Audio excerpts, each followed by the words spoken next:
YouTube in.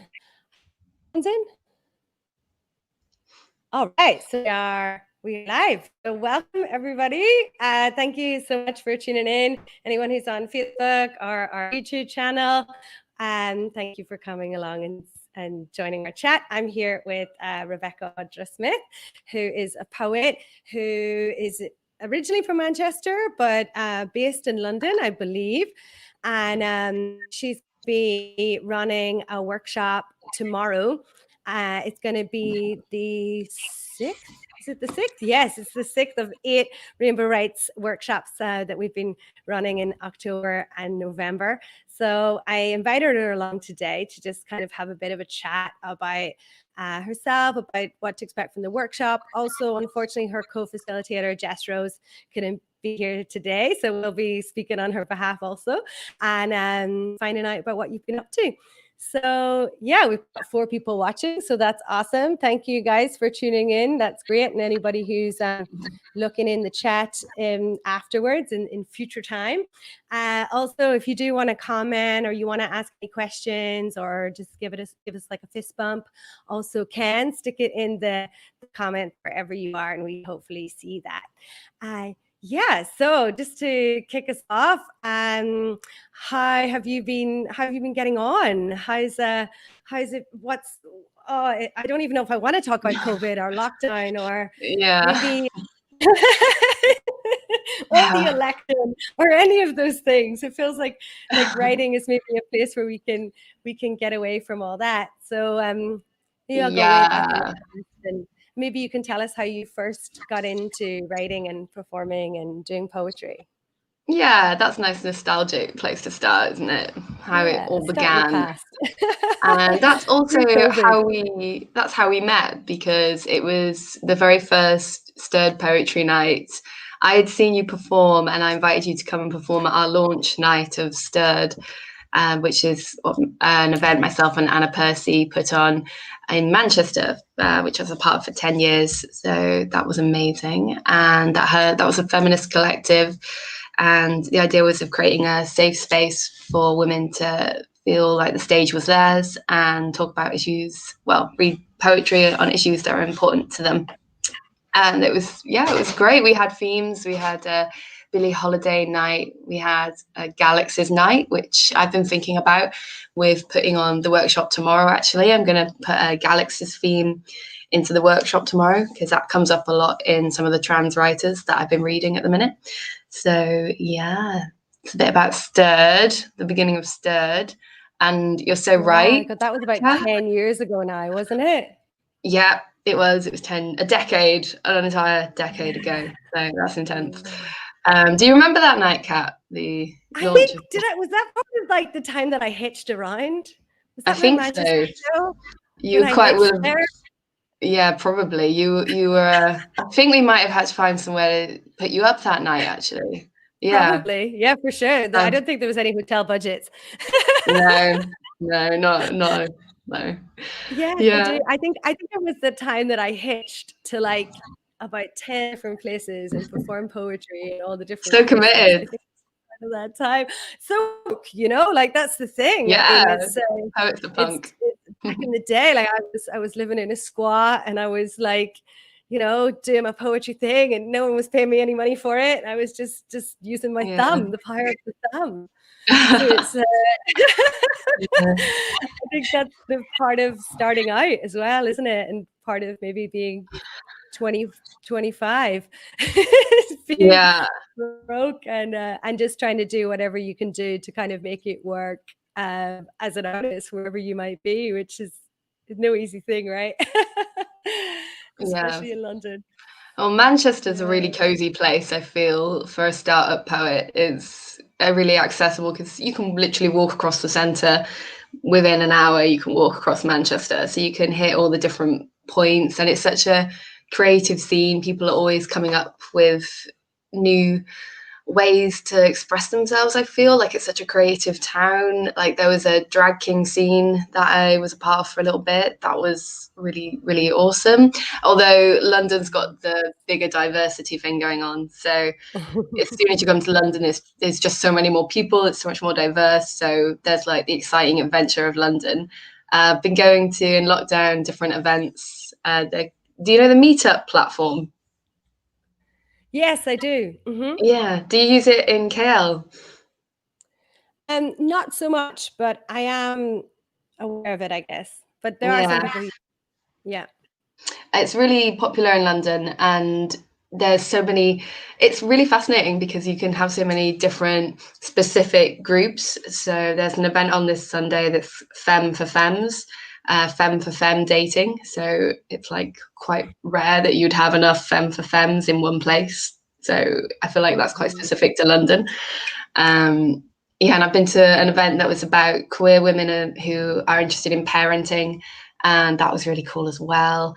And yeah, you just meet some really, really cool individuals who are like making their way through London. You meet a lot of travelers in London as well. It's like a passing through resting point for travelers, I feel. Like I suppose it was for you as well. Yeah. Are we talking enough about writing? Did we need...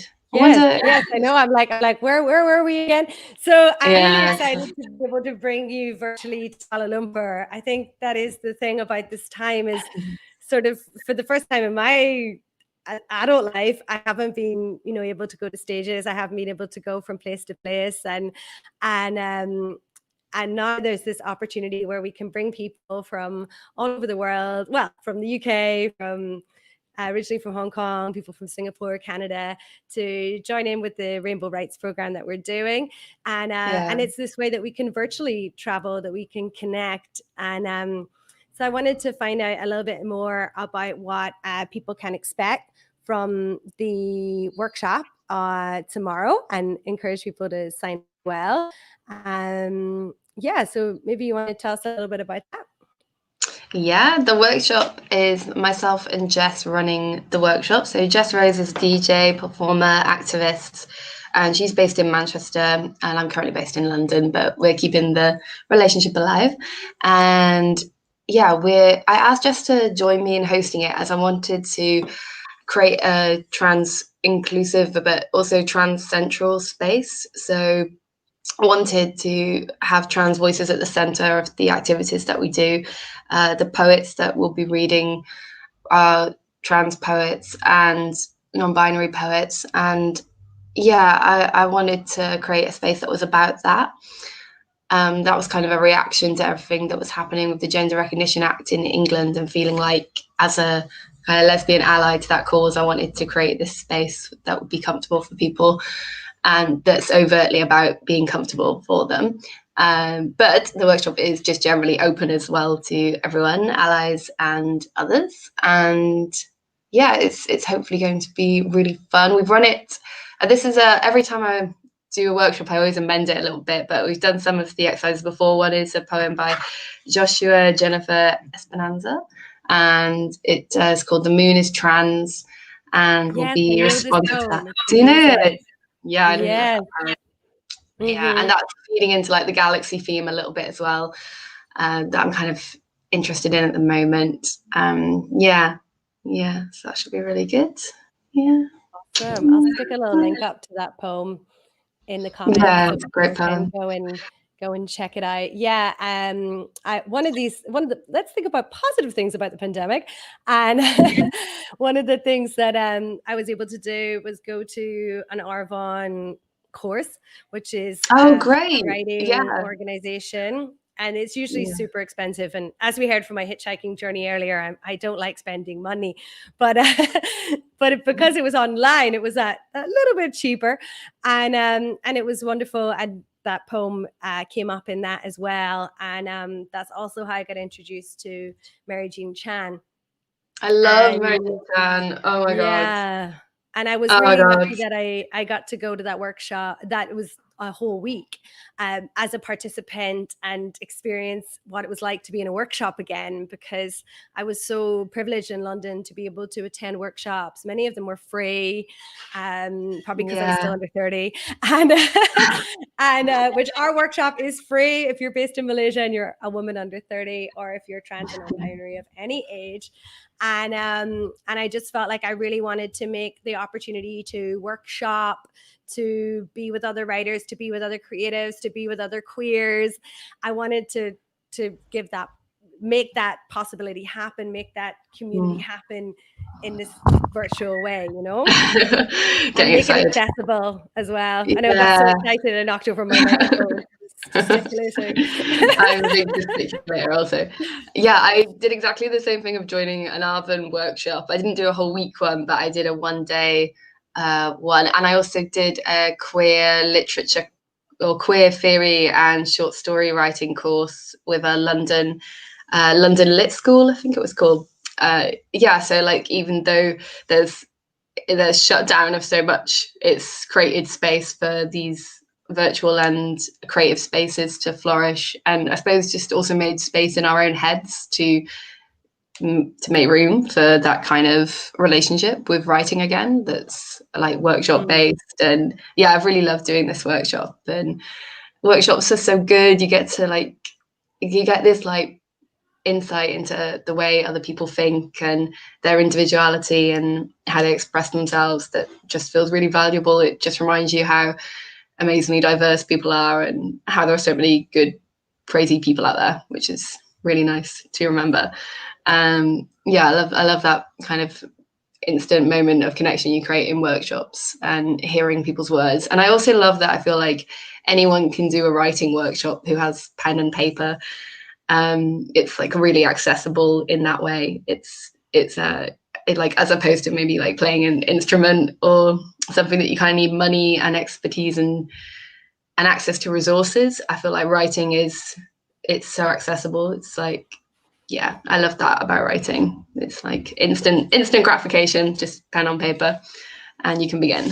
And yeah, I suppose in that way it's like the most stable bridge I kind of see in terms of what we have at the minute.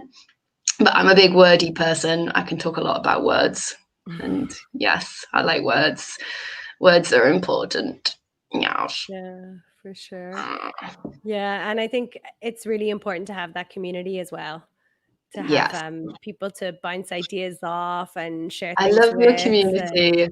I love your Rainbow Rights community. It's so nice. Because I came to the Mary Jane Chan workshop, didn't I? So I got to, get a bit of insight. How you find it as a participant to be in that virtual space with other queer writers. And it's great. I was just so thrilled to be able to see her as well, and I felt like, yeah, really privileged to be able to just see her, hear her talk about her work in such detail, and then do the exercises with the group, and everyone was really engaged and passionate, I felt. So it was really nice to see that passion and coming out in people's work. I loved that, yeah. And I was just writing down quotes from things she was saying all the time. Just like, I realized what I think I love about her is that every poem she writes is like a poem about why she writes it. Like, she always has something in her poem that's about why it's important to write this poem and why words are important. And as a wordy person, I just love that. It's really satisfying. It's really good. Yeah, it was really wonderful, and it's been something that's really important to me to have. Well, this workshop project was funded by an organization called Frida. I'm just going to pop up on the comments there, Mary Jean Chan's website, if anybody wants to go check her out. But yeah, this was funded by an organization called Frida, and they support women-led organizations. So it was really, and we're also a women-led LGBT group, although we're open to everyone of all genders and none. But it's, I think it was really important to have this be programmed in a way where we had female, non-binary, and trans voices as part of the whole set, basically. And because I think that it's especially in this part of the world, there's so little representation as well. And I think it's really important to be able to see, like, to see how it can be done, to see how you can express that, and how you can express it in your way. And I think with Mary Jean Chan, it really spoke to a lot of it, to the experience that a lot of queer people have in Malaysia and other Asian and Muslim societies as well. But and yeah, I was just thinking about K Tempest, as she's called now. And it's wonderful to see that they've come out as non-binary. And thinking back 10 years ago when I was in London and they were on stage and saying, yeah, you know, I'm gay. I don't really like to talk about it, but I am. And it's so wonderful to see how, I know that for me to be able to see K Tempest doing that was like, yes, okay. You can be political and you can be multidisciplinary and very spiritual as well, and very healing as well. Oh, that's lovely. The healing space that's created. Yeah. I wonder if you wanted to talk about any of your inspirations, because I know you mentioned quite a few of your inspirations as well, and so did Jess with Audre Lorde and yeah. Yeah, I mean, I began with Caroline Duffy as an inspiration. She's a lesbian. She was the poet laureate for England. It's a random post. Yeah. Oh no, is it just England? Maybe it is just England. I think maybe it's just England. There's like Scottish matter and there's I'm a bit wrong-footed now. It probably is. I mean, you get some amazing poet laureate, like Walsonshire was poet laureate for like Young Poets Laureate for London, I believe. And she's actually really big here, you know. Oh really? Yeah, a lot of people. Cool. I'm just like going to keep like looking for links and dropping it in the chat. Yeah, I was reading her again last night because she's amazing. Anyway, I was starting Caroline Duffy because then I went to Manchester and I did a creative writing master's in poetry at the Man Met, where she was teaching at that point. So yeah, that was great. And did you get to have some lectures from her? Well, yeah, actually, we got loads of time with her because our workshop class was only 6 people.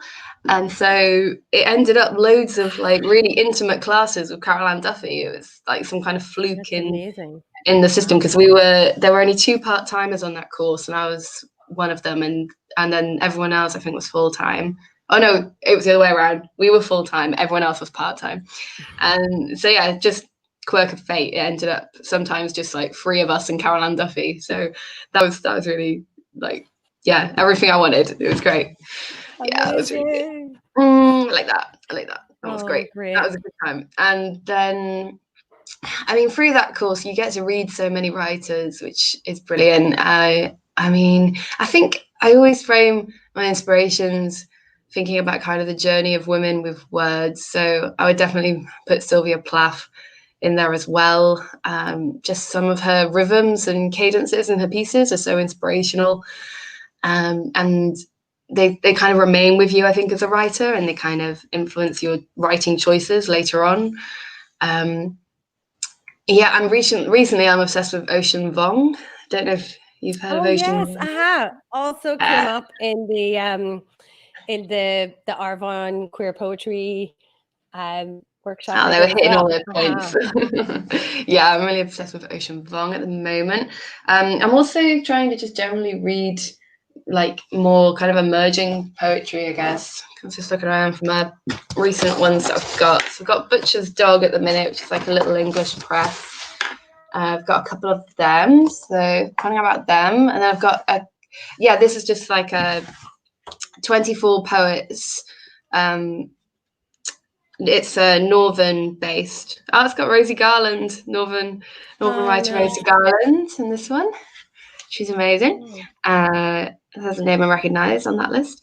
But yes, Butcher's Dog. And then I brought a collection that's about mental health.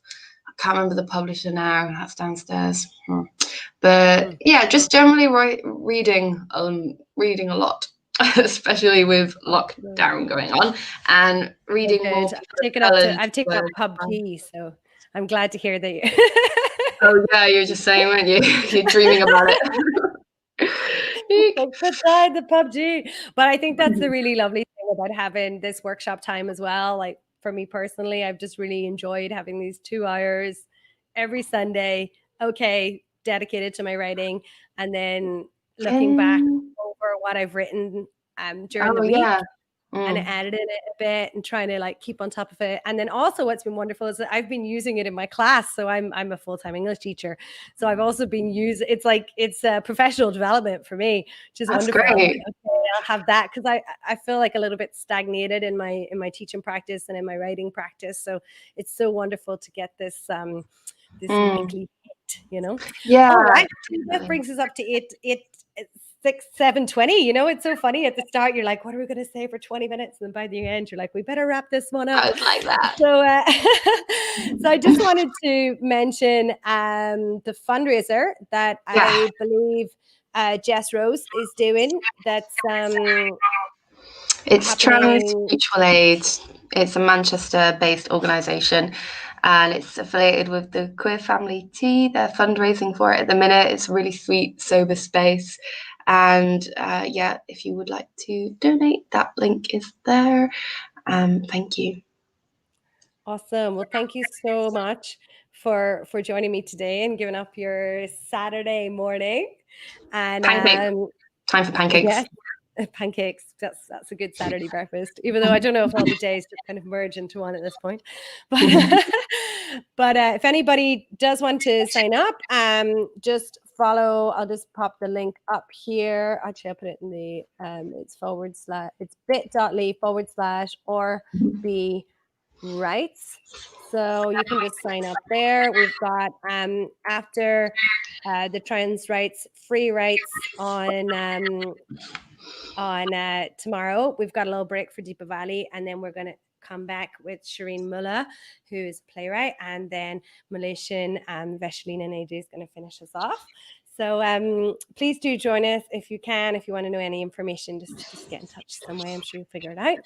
And a massive thank you to Rebecca Audra Smith for joining us. Thank you, Catherine Brogan. I full named you.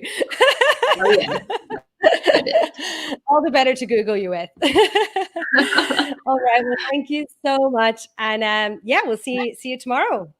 We're great. Take care. Lots of love.